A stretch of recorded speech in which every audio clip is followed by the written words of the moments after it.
to feel the baby coming and it's not like birth, it's termination. I wish I had fought for my that's I'm not here to talk about my views on it. I'm here to just talk about the things that I wouldn't do. I will never have an abortion again, and I will never force anybody to do it. Their choice is theirs. My choice is mine, and I will never again allow anybody to make me feel like I don't have a choice. Hey hoes. Hey honeys, welcome back to my channel, and if you're new, welcome. What took you so long? So as you can see from the title of today's video, we are about to get, first of all, we're finna get real deep. We're finna get really uncut, really candid. This is probably the most, I don't even have a word for it, but I feel like this is probably the deepest that you have seen on my channel yet. And this is very important to me, not just because it happens to people every day, but this is something that happened to me. And for some people it's not very big, for some people it's not big of a deal, you know, everybody has their own opinion about it, but this one is mine, and this is my story. Also, I want to say that although I am being like very open with y'all, something that I've been wanting to do for like about almost 4 years now. Although I am going to go into detail for the sake of other people involved in the story and characters and you know, lives, there are some things that I won't go too deep into, or just I will omit, just because this story is not, this is not a bashing story. This isn't that, like this ain't that for me.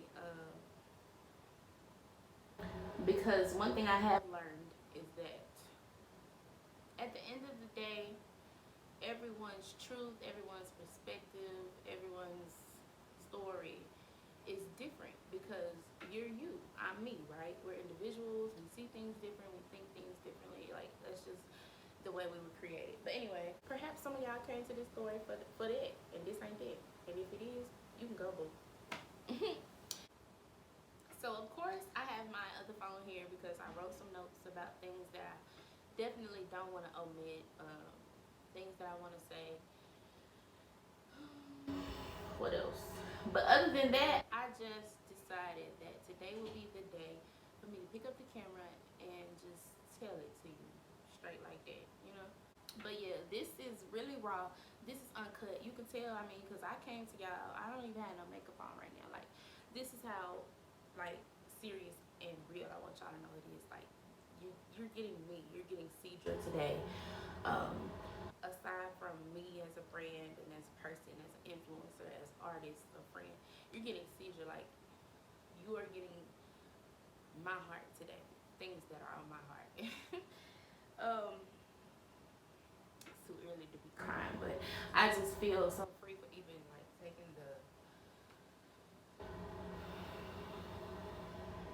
I feel like I'm taking my power back right now. But so when I was 19 years old, I had just graduated from my community college back at home. I decided to stay home and do my first 2 years in my hometown. I didn't necessarily decide it, but that's another story. But it didn't take me 2 years. It actually took me a year and a half. I graduated in 2014 of May. Did we graduate in May, y'all? May 16th, 2014. And I graduated in December 2015.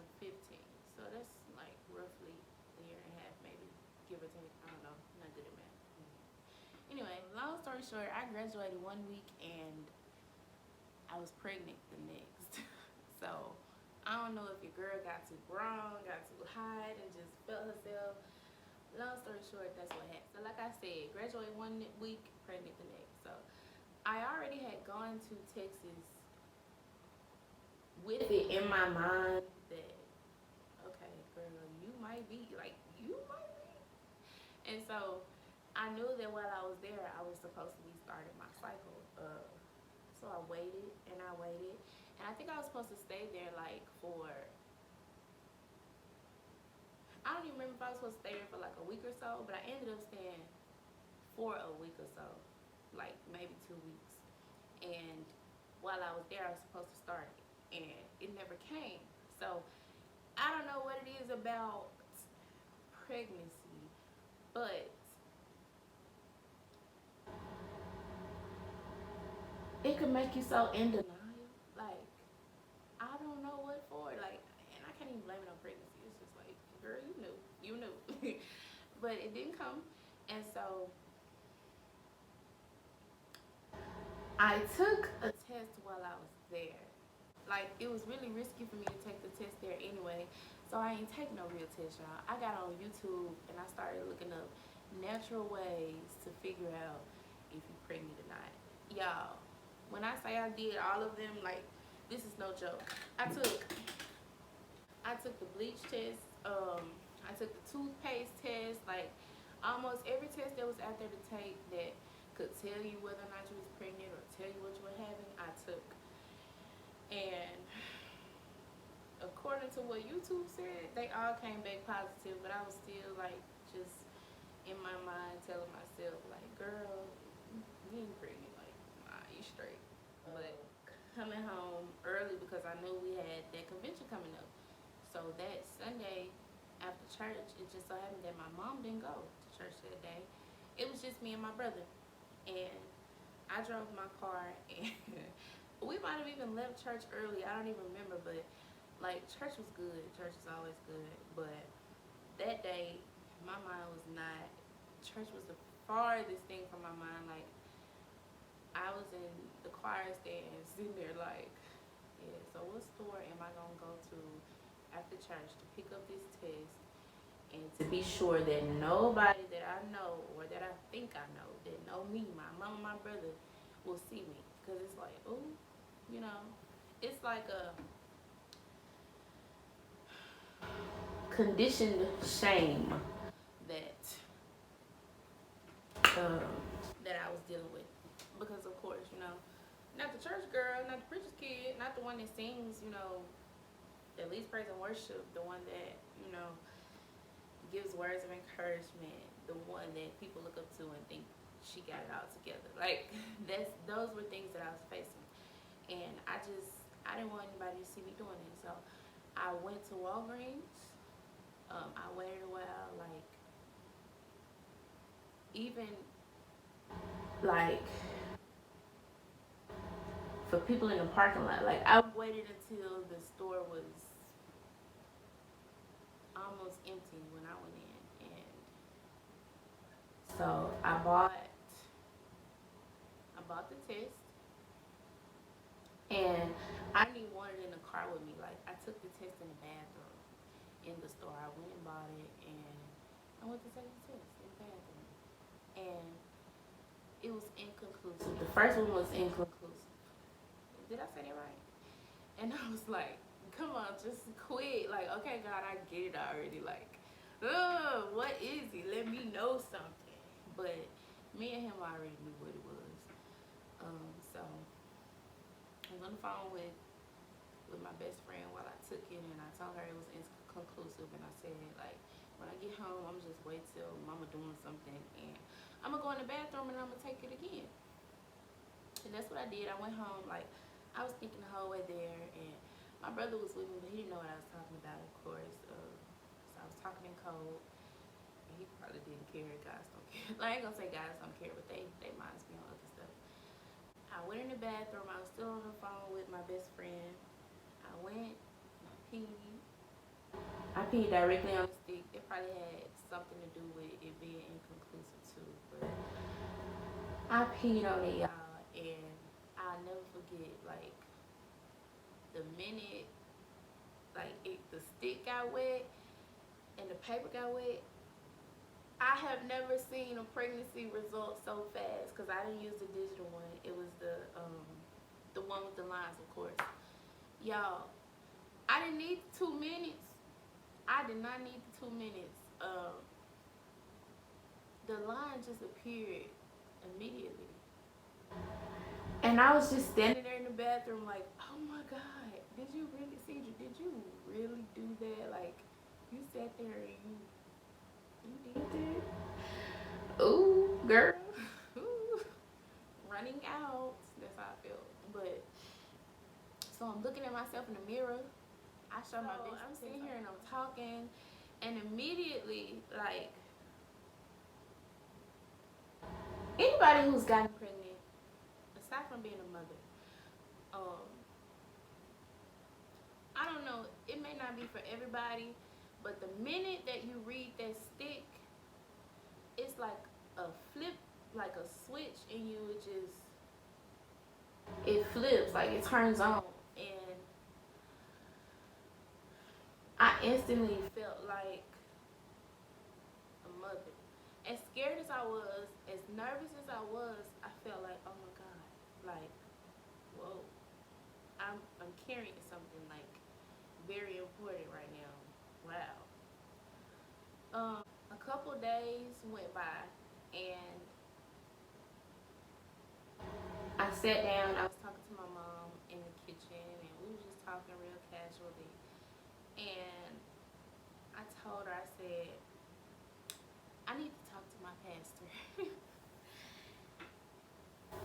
And I guess it wasn't out of the ordinary for her because these are things that we do. Like, I'm very close to my pastor. He's like a dad to me. So I'm assuming that she knew because I said that it was pretty important. Give me a minute. Okay. I need to take some time out for me right now because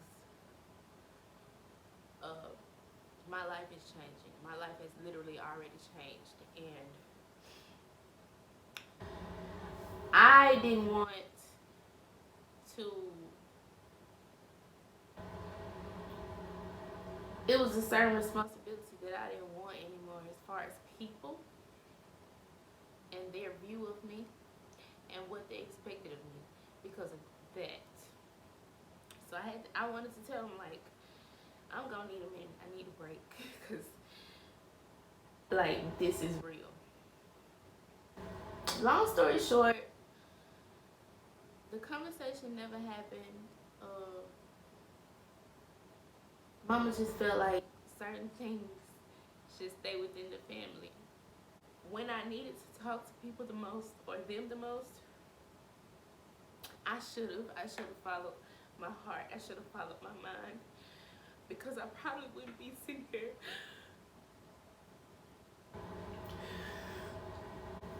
I know that I wouldn't be sitting here recording this video today. The decision was made to terminate the pregnancy. And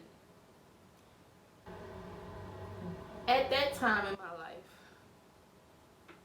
at that age of my life, I respected and I loved people and my family so much.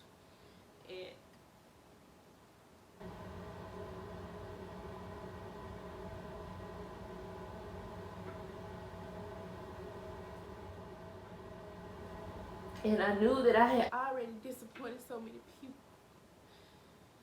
especially my mama. So there was a piece of me that wanted to fight, that wanted to speak up. And she did, but her voice wasn't loud enough. Her voice wasn't loud enough because of the ultimatums. I faced a lot of ultimatums, a lot of judgment. There were things said to me that I would never forget. I'm learning to forgive them. The things that were said to me, like today, actively today, like almost 4 years later, I'm learning. I am still every day learning how to forgive people and the way they treated me and the things that they said to me because of that incident. I just wish that I was I wish that the piece of me, the voice in me that was okay with the shame, was okay with the situation that I had gotten myself in, I wish that her voice was stronger. I wish that I was as confident in her than I wish I was as confident in her as I am now. Because things would have gone different. I would have never felt like I had no choice in the matter. I would have never felt like that was the only option for me to still remain Cedra, or for me to still remain the daughter that everybody loved, or the person that everybody genuinely cared about or saw as a light or as an influential person. Because a child does not change who you are. It may change circumstances or different aspects of your life, but there was a blessing, and I really wish that I hadn't gave my blessing back. I don't care how the blessing got here. I think that's one of the only things that I regret in the whole matter. I should have spoken for me and my baby. And that's how I feel about it. That was my baby. That is my baby. I don't care what happened. I went through the procedure. I went through the abortion, but that was my baby.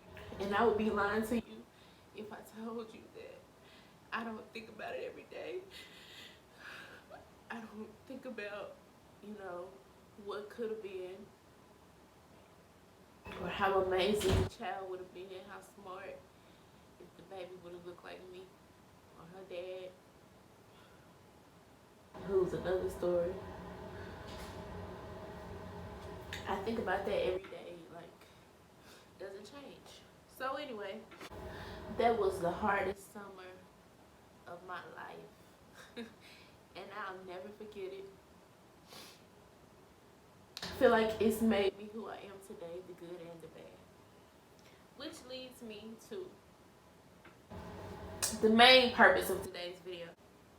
The title of today's video is Things They Don't Tell You About Abortion.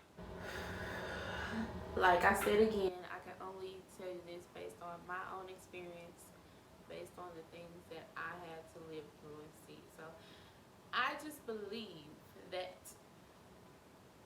because I'm doing this, I'm not just freeing myself, but I'm freeing somebody else who may have had the same experience or is facing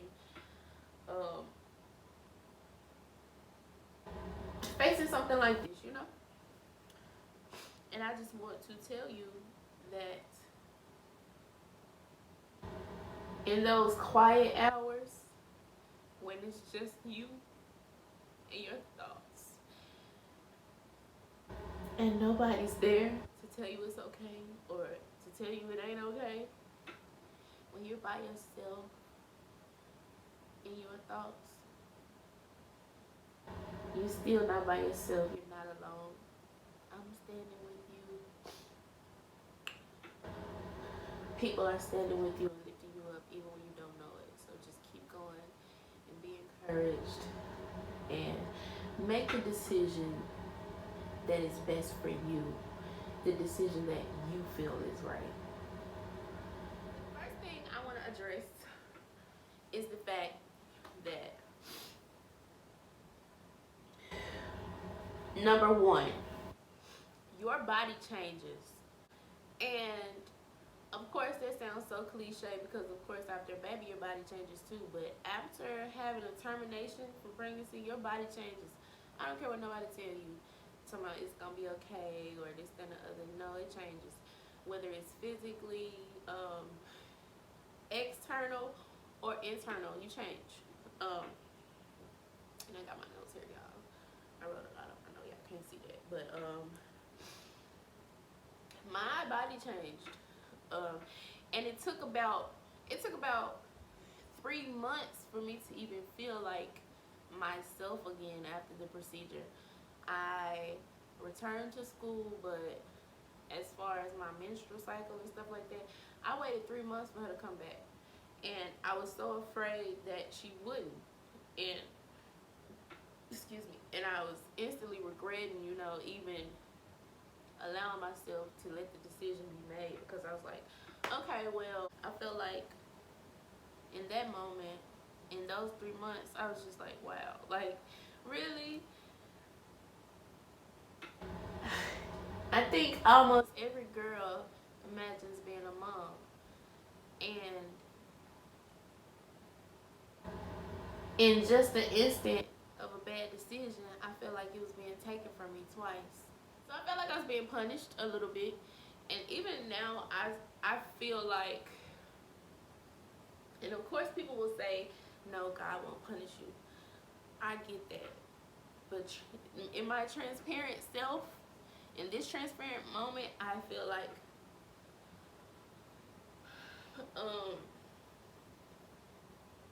I'm dealing with some things because of that one decision. Just last year, I had to have a blood transfusion because I couldn't. My menstrual cycle, it wouldn't stop. It would not stop. So I had lost so much blood, and they even thought I had a miscarriage, which is another thing that you have to deal with. I've dealt with that a lot from people, and I've always felt like it was unfair to deal with it because I shouldn't be punished for a child that's not even here. Let's be real, that's how I feel about it sometimes. So when I went to the hospital, those were the questions that are you sure you're not pregnant again? And it was just, maybe they meant no harm at all,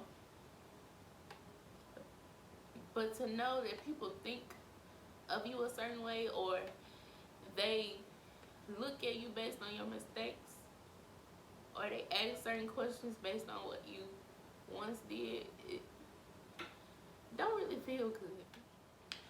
Other changes in your body that you face, if you do decide to have sex afterwards, you may face some discomfort, and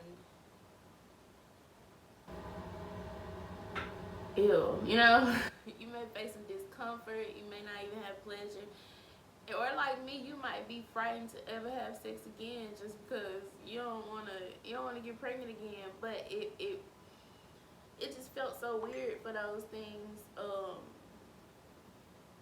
to be happening down there. I ain't want nothing else down there. I ain't even want me down there, you know. I ain't want nobody to touch me, and that was like, I was like that for a long time. I couldn't bear to think about it. Plus, it just felt so different, you know, with her. She was not the same. Like, she didn't feel the same, and sometimes she hurt, you know. And I was like, girl, what did you do? What you let these folks do to you? Moving on to number 2. What they don't tell you is you can feel the procedure. And I don't know if that was just something that happened with me, or if somebody else can get on here and attest to that, but I know every single thing that happened during my procedure. I know what happened. From the pills they give you to start the termination to actually being down there, you know, in the room with them doing it. I felt every nick. I felt every tug. I felt every pull. And I heard them talking. Like, surgically, of course, I was asleep, but mentally, I was awake. And I think that's what makes things so much more harsh for me, so much more real. Because I didn't think that I would actually be able to hear it. Like, I could literally feel them separating a life that I helped create from me. Like, to feel the baby coming, and it's not like birth, it's termination. I felt it. Know that 11, almost 12 weeks that the baby has been like pretty much around that time the baby has developed. Of course they have to develop fully, but most of what the baby will have, the organs and stuff like that, the fingers, toes, eyes and stuff, is there. People want to say that it's not a baby yet. No, the baby starts to form. I don't care what nobody says. It was a fetus, whatever. It wasn't an embryo. It was a child.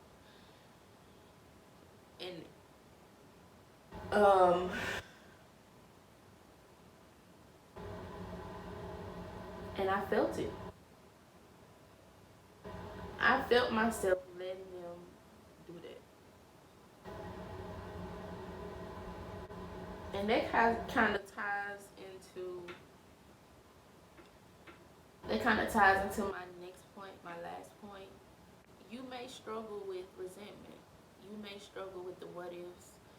You may even struggle with unforgiveness, because those are things that I struggle with. I struggle with it. I'm better now than I was, because at one point I was dealing with depression, but I was high functioning. I felt like I was still going on with life, but I was dying inside, dealing with things, dealing with people, dealing with conversations, dealing with, just dealing with the bull. I would see baby commercials and just be disgusted at myself. And then this was a time where like I had family that was having babies, and everybody was so excited about the new babies in the family, and I just felt like it wasn't fair. Everybody was excited about the birth of the new babies in the families, but I was like, what about me? What about mine? Y'all felt like that was the worst thing in the world, and y'all did. So what is the difference between me and everybody else? So I resented my family for that. And some of them don't even know. Like, they'll probably watch this and maybe they'll be mad at me. I don't care. Really, I don't. Because, like I said, that's not what this video is about. But it's about me, you know? So I would see them interacting with the babies in the family, and I would just think about how it should have been my baby getting that love too, but it didn't happen. Or I would watch certain movies, or even watch people talk about abortion and things like that, whether it was their choice or not, and it would just upset me. I couldn't do it. Like, and I think the worst part about it was, not only could I not do it, but I couldn't talk to anybody about it. I could, but I didn't feel like people understood. And then I felt like at a certain point, people was getting tired of hearing it. And it wasn't even that many people that would hear it, but it was just like. And then I also felt like that because, I mean, people was tired of hearing it. Like, that was said to me. So I dealt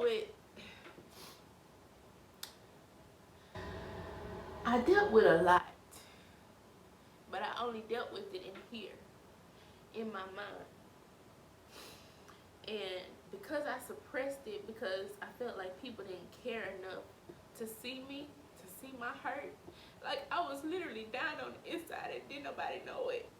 And I was so angry and I was so frustrated because I've always been the friend, the person that was just there for everybody.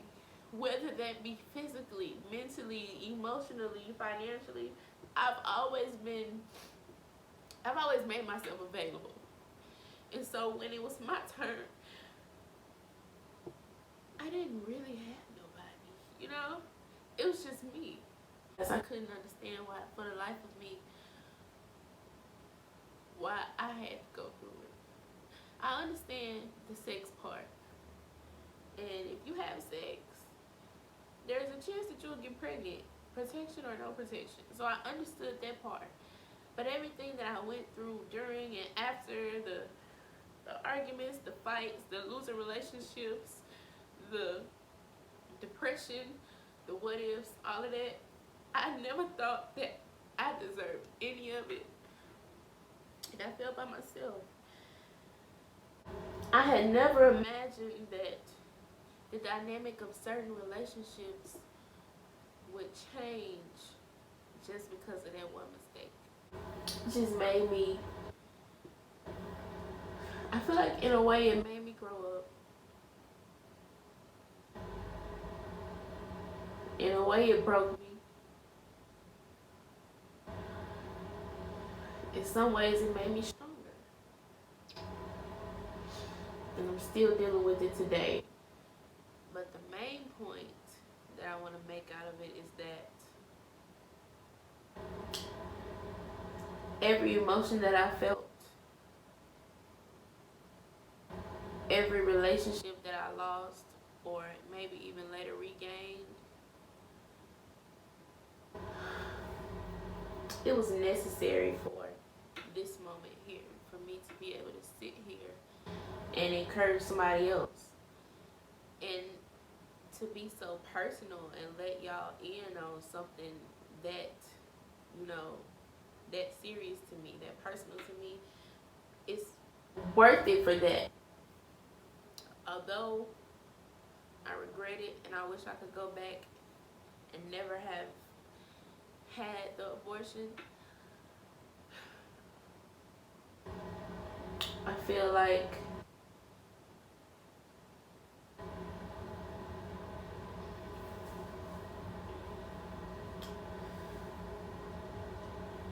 as gruesome as it was, as painful as it has been and is, it's worth me helping somebody else.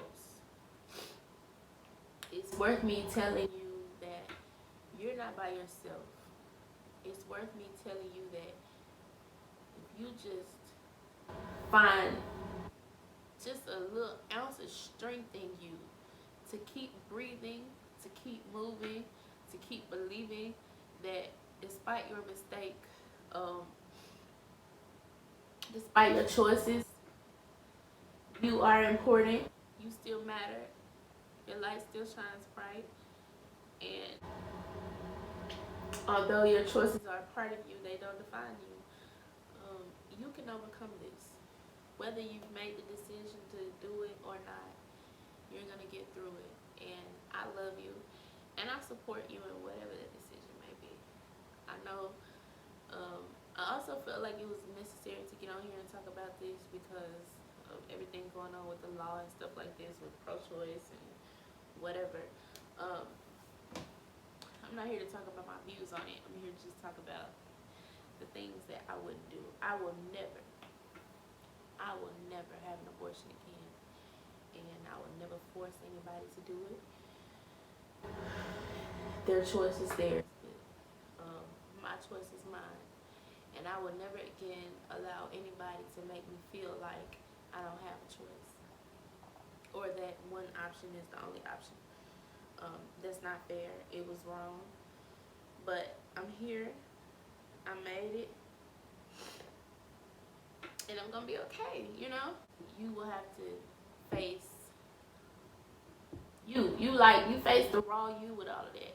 It was almost like having postpartum depression without even going through, you know, going through the whole pregnancy. They don't tell you how raw and real your emotions get after that. And again, this is only my experience because some people do this like all the time because they choose to and they don't feel any way about it. But for me, one of the most, it's just not something that I would wish on anybody. I wouldn't wish that on nobody's worst enemy because I don't have it. So if y'all have any questions, comments, concerns down below, you know what to do. Leave your girl a comment.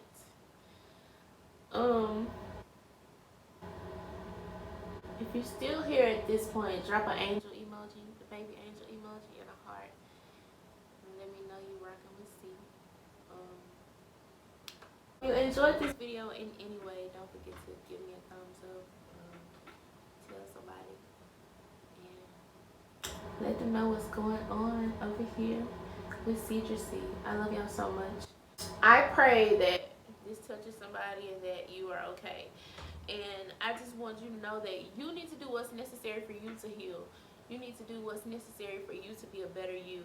If you did it, it's okay. You did it. We can't change it. Like, we just got to move on now. We got to make better decisions. We got to guard our heart. We got to guard our energy. And we just got to make the choices that help us to live a whole, meaningful life. You're okay. You're going to get through this. It's going to be all right. I love you. I love us. We got this. Peace and blessings.